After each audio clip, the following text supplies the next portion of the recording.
très bien. Bonjour William, bonjour à tous. Et pourquoi il rit comme ça? Ah, c'est Nathanaël qui me fait rire. Ah, c'est Nathanaël, Ouais. bien sûr, bien C'est sûr. une très bonne Vous humeur. raconterez ce qui se passe là, derrière les caméras avec ces jeunes gens. Allez, on commence par Alors qui? imaginez, Oui. vous partez en week-end, mettons chez les beaux-parents, hein, vous arrivez, on se met à table et là, le téléphone sonne. Oui. Bonjour, c'est le commissariat. Vous venez d'être cambriolé, il faudrait venir constater les dégâts. Est-ce que vous pouvez être là dans la journée?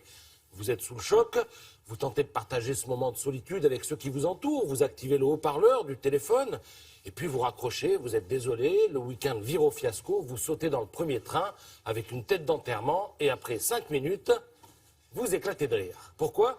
Parce que vous savez parfaitement que le fameux policier qui vous a téléphoné était en réalité un détective privé reconverti dans la fabrique d'alibis. Et vous n'aviez pas envie de passer le week-end chez les beaux-parents. Oui, la fabrique d'alibis, c'est un business qui est né au Japon et qui débarque en France. Alors vous avez un problème, on vous fabrique un alibi. Un alibi, ce peut être un faux SMS, ça coûte 3 €. Un appel téléphonique bidon, 10 € ou une retouche photo, 18 €. Mais l'agence fournit aussi des faux billets d'avion, des facturettes, des cartes bleues, des invitations à des colloques plus vrais que nature, des fausses Des factures de séminaires. Ferrari pour frimer avec les potes.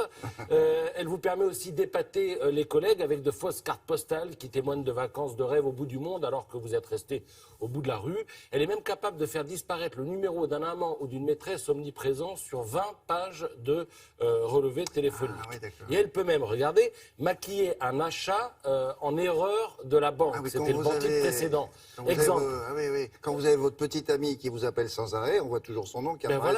voilà. Là, vous Tu pouvez vois, faire Thierry, tu vas disparaître. s'en sortir. Hein. J'allais vous dire la Non, même non, chose. non, non, J'allais ça vous va, dire, ça ça va. va vous intéresser, ça. Je Alors vous là- voyais prendre des notes.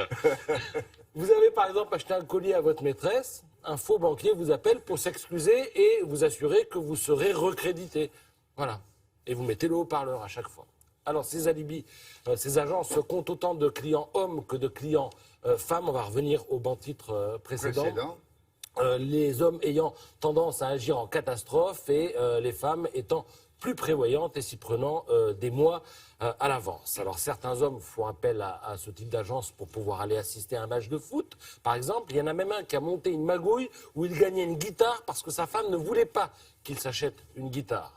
Verdict des pros de l'entourloupe, tout cela est surtout révélateur d'une société de plus en plus immature où l'on est incapable de gérer les frustrations et les conflits. Alors, Dieu sait ce que ce type d'agence serait en mesure d'inventer comme alibi. Bon, je dis ça, je ne sais pas trop pourquoi, mais sachez par ailleurs que sur le front de la presse quotidienne, il y a du Fillon partout ce matin. Toujours les mêmes questions. Ça va durer jusqu'à quand? Peut-il rester? À la une de l'opinion, CAC le met en scène façon mort aux trousses.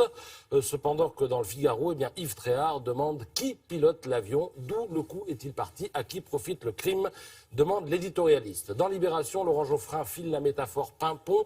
Au début, écrit-il, les incendies sont toujours petits, une étincelle, quelques flamèches, mais si on ne les éteint pas tout de suite, eh bien c'est la fin.